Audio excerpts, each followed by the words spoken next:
here, and today I'll be talking about and reviewing the 2019 film Joker. Stars Joaquin Phoenix and directed by Todd Phillips. And actually saw this last year in theater. Around my birthday, I just decided to go see it. And it's a great movie, and I know, recently Joaquin Phoenix won the Oscar for Best Actor for this performance, which he deserved. It's a great performance. Now, I know when it comes to this film, you're going to have a lot of people that love the film, but you're also going to have people that don't like the film.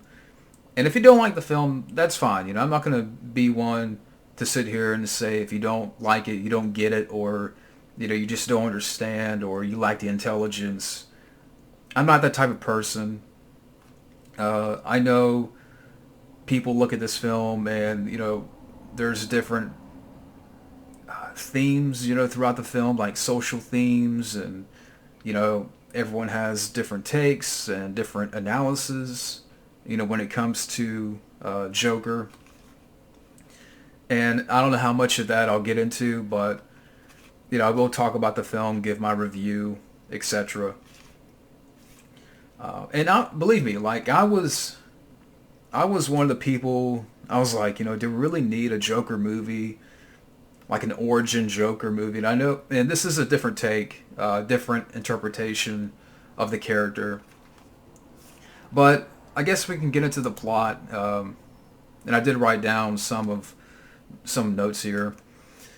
But you have our main character, Arthur Fleck. Arthur Fleck, who is played by Joaquin Phoenix, and it takes place in Gotham City, the early 1980s. And Arthur Fleck works as a street clown, but he's also an inspiring stand-up comic. Meanwhile, he has mental health issues, part of which involves his character. He laughs uncontrollably. Like, there's moments throughout the film where he'll just burst out laughing, and it's like an issue, there's even one scene where, he's almost bust, and he's playing with the kid, and the mother's like, quit playing around with my kid, and he just bursts out laughing for no reason. And, this character, throughout the film, you see his character being mocked and bullied, and above all, disregarded by society. And their Fleck's grip on reality causes a gradual descent into madness as he transforms into the Joker. And that's pretty much the plot. And yeah, I was sort of going back and forth there. I kind of wrote down a plot, but aside from that, yeah, I mean, Joaquin Phoenix, I guess I can start off with him. Again, great performance. And, I know people wonder and may ask, is this better than Heath Ledger's or, other Jokers that came before? I mean, I think Joaquin Phoenix brought his own performance, his own style, where, let's say Jack Nicholson's Joker, he was insane. Heath Ledger's Joker was about chaos, and this Joker is more, kind of deals with, again, the sort of the mental health and the sort of gradual descent into badness, and the sort of, and throughout the film you see like a change of character. How in the first half of the film, this character Arthur Fleck, he's disregarded by society, he's bullied, he's mocked, and he works as a street clown. He works, the people that, which there is this one character that, I forgot the actress's name. She was in Deadpool 2. I forgot her name. Yeah, Zazie Beetz. Who is a sort of neighbor, but later on you find out, about her character. I'm not going to really get into it for those who haven't seen the film. But just the people around Arthur give him a hard time.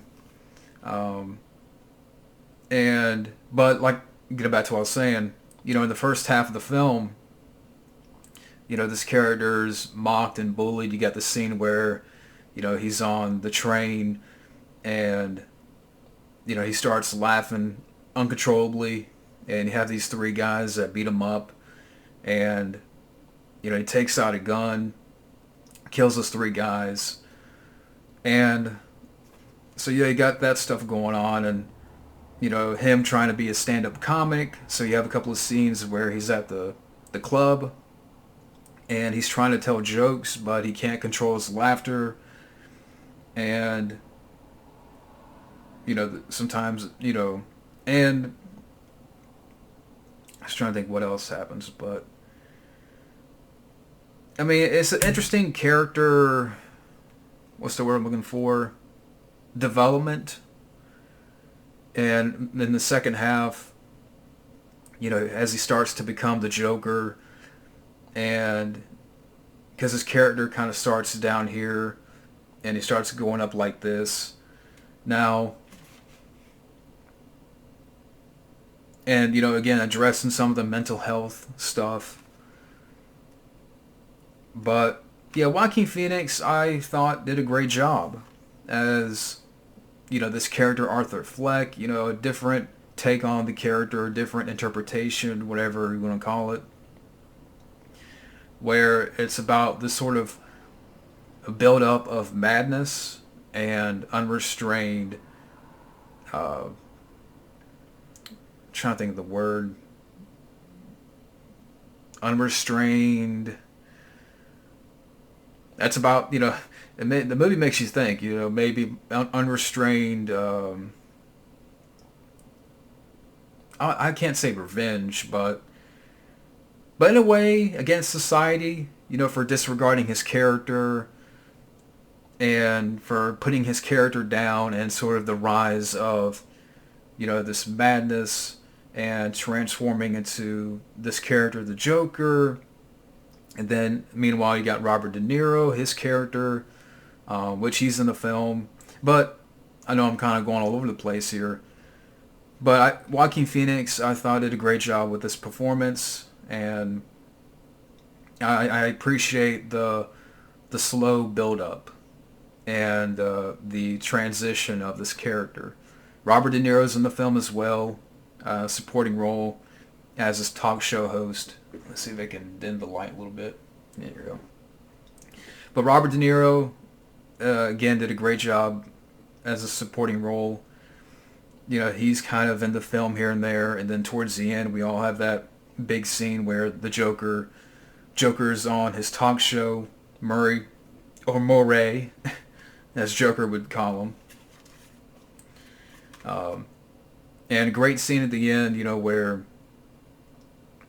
the Joker admits to killing those three guys, and he talks about society being disregarded, and, Murray, his character, is saying that, I'm trying to think of the quotes now, but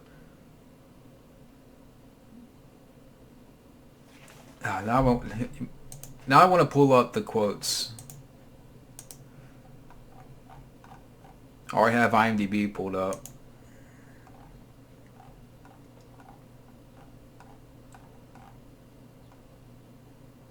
Yeah, he says, "You're awful, Murray." And Murray's like, "I'm awful. How am I awful? Playing my video, inviting me on the show. You just wanted to make fun of me. You're just like the rest of them." And, that's where he kind of goes into that whole thing, and, about, again, admitting to killing those three guys, and,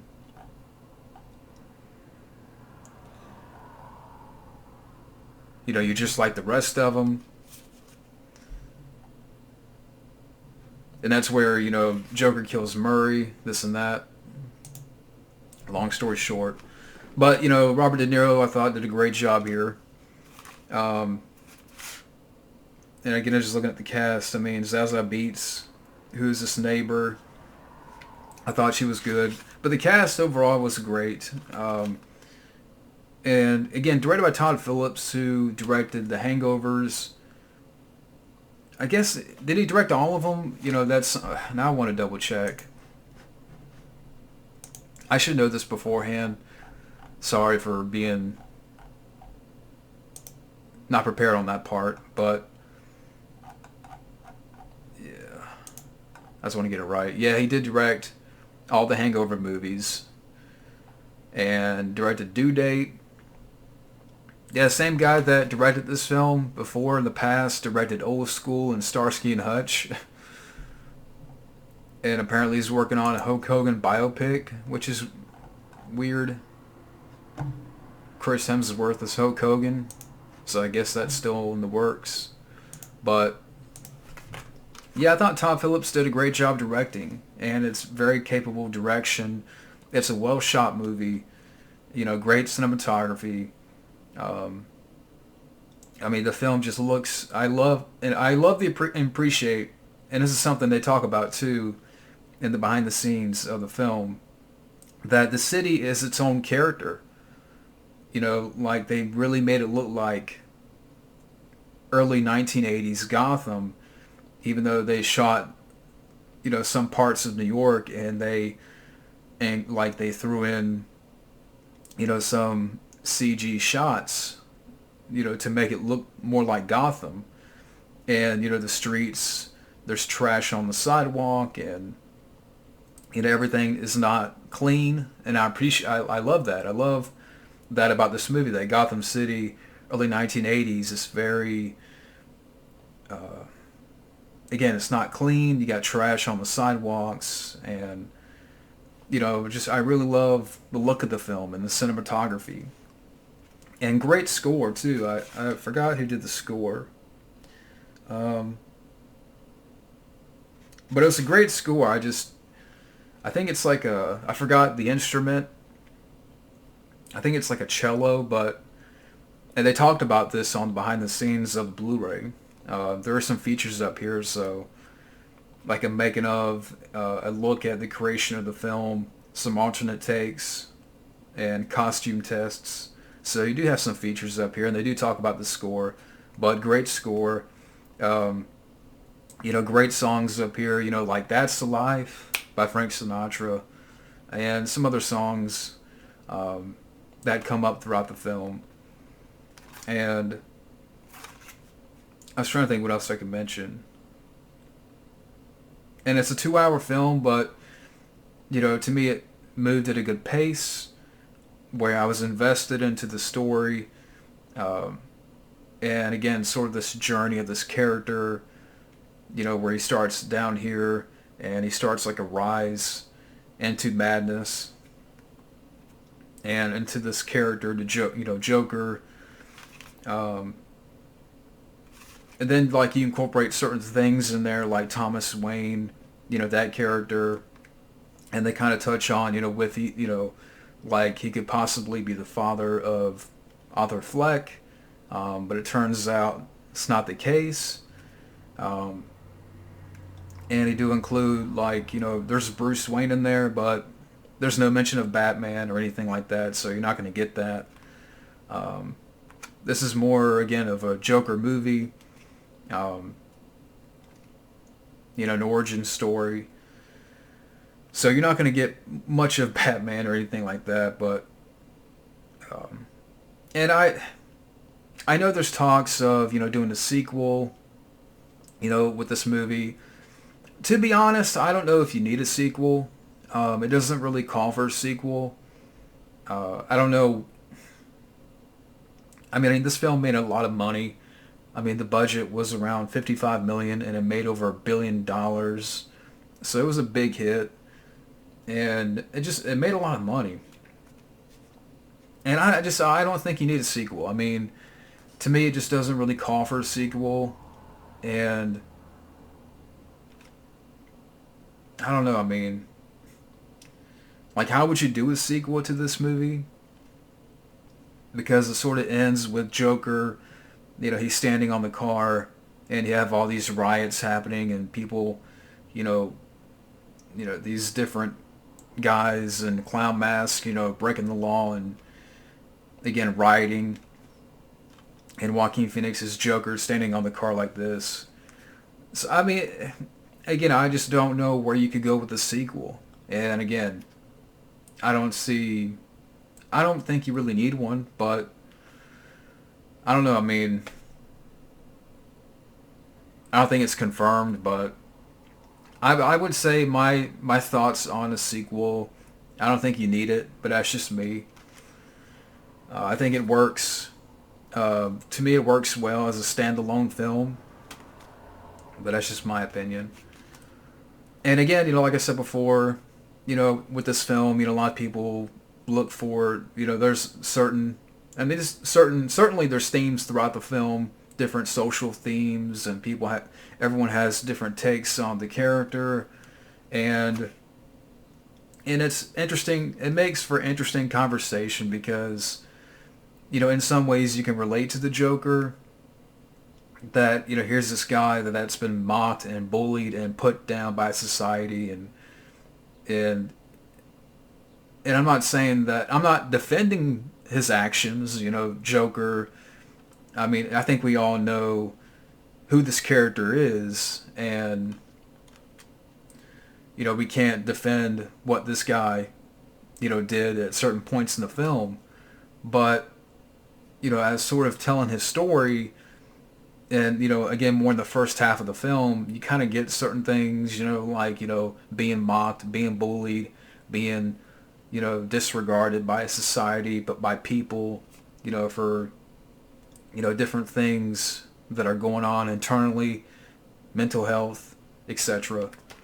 So, I appreciate what Todd Phillips was trying to do, but so all that stuff, when it comes to the themes of the film, and well, I'm not going to sit here for 30 minutes and go deep into that.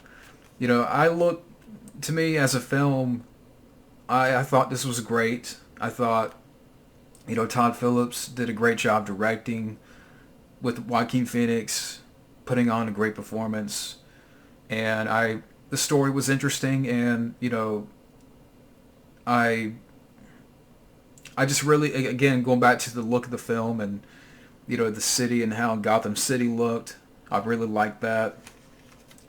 Beautiful score, good use of music, and overall, Joker, it's a great movie. And again, for people that don't like the film, that there's nothing wrong with that. And I'm not gonna sit here and say that you're wrong or you don't understand, because I'm not the type of person. This film, it's not gonna be for everybody, and there's nothing wrong with that.